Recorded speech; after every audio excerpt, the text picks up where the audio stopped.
tout en fusionnant tout le temps l'intelligence artificielle avec les activités que je fais chaque jour.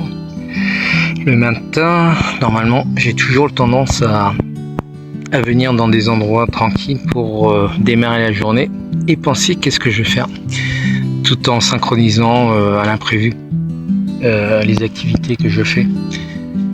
Et je suis en train de démarrer la journée puisque je suis en train de lire un livre sur une matière que un de mes contacts dans LinkedIn est expert dans la matière, surtout dans le thème d'addiction, etc.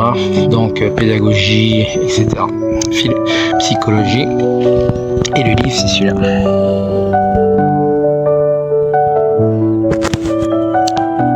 Et un petit détail, donc il parle beaucoup sur le psychodélique et les effets que peuvent avoir sur la conscience. Donc le subconscient aussi, parce qu'il parle même de termes religieux, métaphysiques, etc. Et c'est vrai que c'est une matière que j'ai analysée depuis très longtemps, bien que je ne suis pas expert dans la matière. J'en demanderai plus à Fabrice. Et c'est vraiment des thèmes très intéressants sur la conscience humaine et la réelle capacité de la conscience, qui des fois non, je pense que très souvent est cachée un petit peu à l'humain courant. Mais il y a beaucoup de recherches à faire. D'ailleurs, je sais il me semble qu'en Suisse, il y a un hôpital qui est spécialisé justement sur les psychodéliques, le fameux ayahuasca, parce qu'apparemment, concernant des situations de schizophrénie ou des situations difficiles, ils ont apparemment des bons résultats à partir d'Amérique, évidemment sous contrôle strict, mais les résultats sont très performants. Alors il y a un thème que j'aimerais demander à Fabrice, il connaît, la mescaline.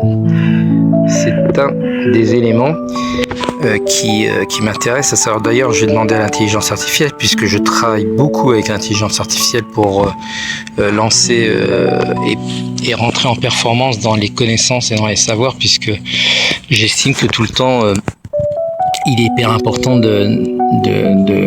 d'activer, réactiver, de stimuler, on va dire, stimuler les neurones, comme aussi quelqu'un qui allait au gymnase, et c'est ce que je pousse aux gens, donc d'utiliser l'IA pour ça, pour stimuler les possibles compétences que peuvent avoir chaque personne.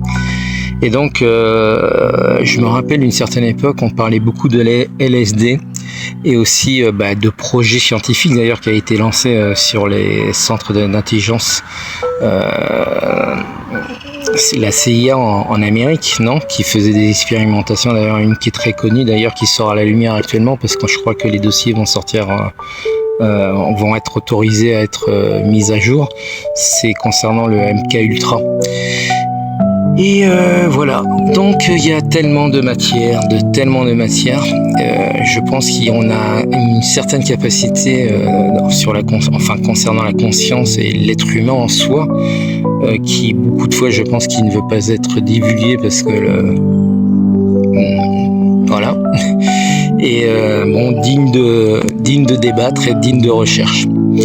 Et donc hier j'ai fait énormément de choses et j'ai eu une idée, tiens d'ailleurs, c'est concernant les cours de numérique que je fais gratuitement. J'ai pensé, parce que l'autre jour j'ai fait, je fais un peu de coach en fin de compte, j'aime pas ce nom, mais à partir du moment où vous aidez des personnes à être créatifs et apprendre des choses, vous devenez coach sans le vouloir d'une certaine manière. Et donc on m'a emmené dans une salle d'une bibliothèque, je le savais pas, je connaissais pas, d'ailleurs ça m'a donné une idée, qui était fournie par la bibliothèque. Apparemment j'ai l'impression que c'est gratuit, il faudra que j'aille me demander pour justement voir la possibilité de créer des groupes dans la région où je suis, et ceux qui veulent s'inscrire, on peut traiter. D'ailleurs j'enseigne, mais j'apprends aussi de chacun d'eux, des personnes qui viennent, parce tout le monde a une chose à apporter. Donc voilà. Et ça va être ma journée. Alors aujourd'hui, qu'est-ce que j'ai ? Pas grand-chose. C'est ce que je vais faire. Hier, j'ai eu beaucoup de choses à faire. C'est toujours des situations d'aide. Hier, j'ai aidé pour faire une déclaration pour l'URSSAF, une personne qui a fait une micro-entreprise, donc il est salarié dans une entreprise, mais il a voulu se mettre en micro-entreprise. Et il vient aussi pour lui rectifier des cartes de visite concernant son business qu'il est en train de faire. Et ainsi de suite. Alors donc c'est du constant. Et aussi une personne qui était une fameuse application de sécurité qui vous est vendue entre guillemets pour les antivirus. Il en avait au moins 4 ou 5 et ces 4 ou 5 justement étaient celles qui lui imposaient un système pour lui faire peur et le pousser à s'abonner, donc à lui bloquer tout le système parce que lui apparaissait des publicités, enfin des trucs d'urgence, appuyer en plus avec des couleurs. C'est ce que je dis, il y a tellement de choses à apprendre sur ces matières et avec l'IA vous pouvez apprendre tout ça. Donc le truc c'est qu'il recevait des messages d'urgence, qu'il était piraté, qu'il fallait, et c'est le typique truc parce que on joue sur la psychologie des gens, c'est-à-dire de voir des couleurs agressives, couleurs rouges, jaunes, etc., qui vont automatiquement pousser la personne à rentrer en panique. C'est ce qui fait que la personne va cliquer sur le bouton qu'il faut pas pour entrer ou pour s'abonner. Alors des fois c'est du phishing ou enfin des systèmes qui vont faire que vous rentrez un virus et par peur vous appuyez, vous réagissez trop vite et puis vous appuyez. C'est dans les mails aussi, souvent dans les mails que vous recevez. Alors donc avant d'appuyer, toujours réfléchir, rester en calme, vérifier le mail, les coordonnées du mail de la personne, enfin de la personne ou le système qui vous a envoyé, vérifier si ça correspond parce que des fois ils se font passer par des administrations officielles du gouvernement, de la CAF, etc., etc. Donc à faire très attention, il faut prendre toujours un calme les choses et n'allez pas trop vite.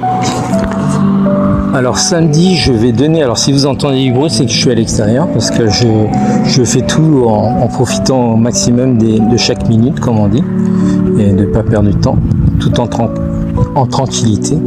Samedi, j'ai été contacté par un ami d'un ancien élève, alors donc on est en train de parler de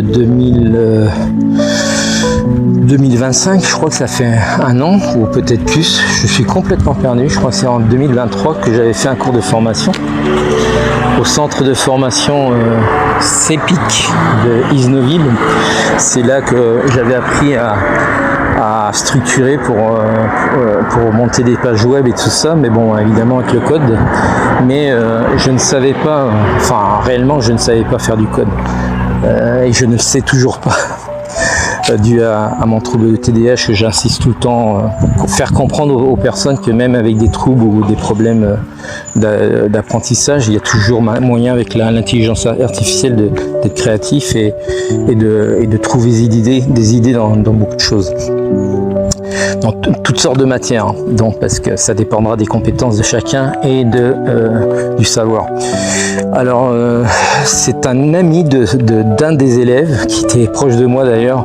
On rigolait souvent parce que j'insistais souvent sur l'IA, l'évolution de l'IA, et on avait tendance à rigoler, enfin à se moquer de moi en disant que bon, c'était pas non plus, il fallait se centrer sur d'autres choses. Et je dis non, l'IA ça va être hyper important et en plus de ça on n'aura pas le choix parce que l'évolution va à une vitesse extrême. Et donc bon voilà, on s'est toujours marré parce qu'on comprenait très bien que moi et lui, d'ailleurs il s'appelle Abdou, il se reconnaîtra parce qu'il est sur mon compte en contact sur le compte LinkedIn. Et donc c'est un ami à lui qui m'a demandé hier si je pouvais lui donner des cours de numérique sur les différentes matières qu'il voulait apprendre, parce que ça peut être très très varié.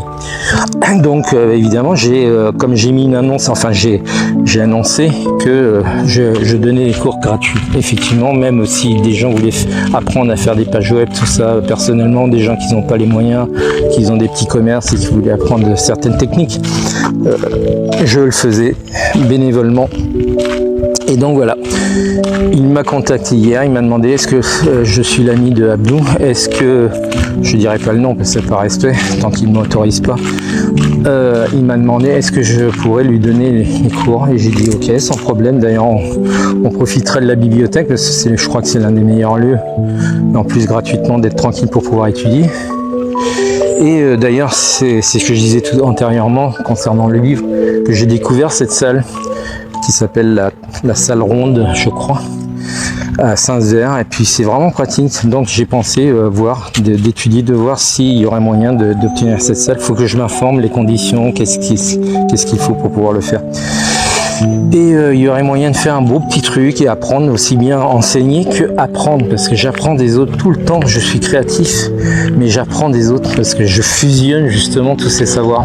J'estime que réellement dans les universités, c'est ce qu'ils devraient faire, parce qu'actuellement, d'ailleurs, il y a un professeur qui est spécialisé dans l'IA et qui est ex-chirurgien, si je me trompe pas, il s'appelle Alexandre ou Alexandre. Qui est très critique justement sur ils ont écrit un livre qui disait n'étudiez pas, les universitaires, n'étudiez pas, ça ne sert plus à rien d'étudier. Alors bon, il a été un peu brut après il s'est rectifié, il a dit que non, à moins que les personnes aient des compétences très avancées, très élevées à niveau d'ingénierie ou enfin dans toutes les matières, mais très performantes, évitez de gaspiller vos années de vie à faire des études qui vont être obsolètes en fin de compte à cause on n'a pas le choix, et surtout de chercher à vérifier, d'aller dans des universités très performantes, voilà, très performantes. Si c'est pas pour le cas, il dit que ça mérite vraiment pas la peine de dédier 10 ans de carrière ou 8 ans de carrière pour à la fin devoir balayer les rues ou faire des trucs parce que vous ne trouvez plus de travail. Et effectivement, c'est ce que j'observe. Les personnes qui recherchent du boulot et les jeunes, j'ai beaucoup de peine souvent de voir ces situations. Alors bon, il y a aussi les personnes âgées qui ont des difficultés parce qu'à partir d'un certain âge, alors si avant c'était obsolète, on était mis de côté à un certain âge, alors là maintenant c'est de la totale depuis qu'il y a, c'est pire encore. Alors, pour les jeunes c'est difficile, pour les personnes âgées entre guillemets, parce que je me considère pas âgé, j'ai 59 ans mais je me sens en pleine forme. Et donc voilà, c'est quand même triste que y a pas. Mais justement, c'est justement de pas mettre les outils à disponibilité des jeunes et des plus âgés pour être créatifs. Alors j'ai le métro qui passe à côté, ça va faire du bruit. Enfin le métro, je sais plus comment on appelle, tramway. Donc voilà, j'estime. Alors Alex disait justement ça, c'est que les universités devraient être complètement restructurées et changer de système, de structure et de manière de travailler. Et moi je pense que c'est ça devrait être exposé sur la créativité. J'ai une playlist dans un compte YouTube que j'ai, non professionnel, c'est un autre compte, pas concernant le numérique, mais concernant justement toutes ces matières. J'ai fait une playlist justement tout ce qui a à voir avec l'éducation en général. Et il y a beaucoup de documentaires qui traitent justement cela. Ok, bon voilà, c'est ce que je voulais dire. Alors samedi, j'ai rendez-vous avec ce jeune pour lui donner le cours. Puis c'est ce que j'essaye, c'est de me faire connaître. Parce que comme j'ai l'intention de créer ma micro-entreprise concernant le numérique et avec des tarifs assez accessibles par heure évidemment, parce que je dois gagner ma vie aussi. Je peux pas faire que du gratuit constamment toute ma vie. Mais bon, je le ferai quand même. Je le ferai pour des personnes qui vraiment ont des besoins nécessaires, en parallèle.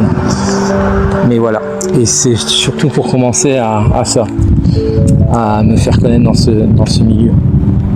Et par la suite, je ferai la création d'entreprise. Mais je dois aller par partie, donc je peux pas aller plus vite. Sinon, je commettrai une erreur de me déclarer sur l'URSSAF et à la fin, pour rien du tout. Premièrement, je veux structurer, me faire connaître avant. Et ensuite, là, je prendrai la décision de le faire. Pour pas faire tout en bordel et mal fait. Ok. Allez, à plus à tous.